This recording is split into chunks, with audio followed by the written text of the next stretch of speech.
Sit on the floor with both legs outstretched, spine straight.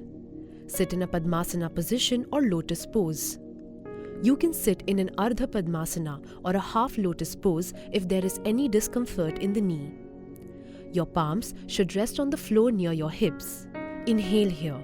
Exhale and press your palms into the floor to straighten your arms and lift your hips and legs off the floor.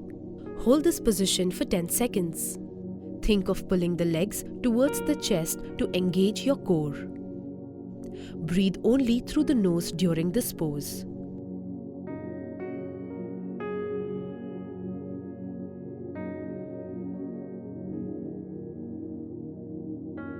Try to relax your face and neck during the pose.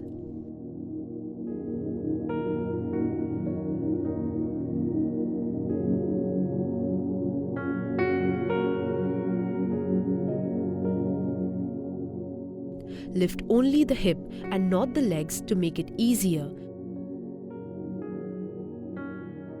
Do not do lotus pose without guidance if you have knee pain or knee injuries.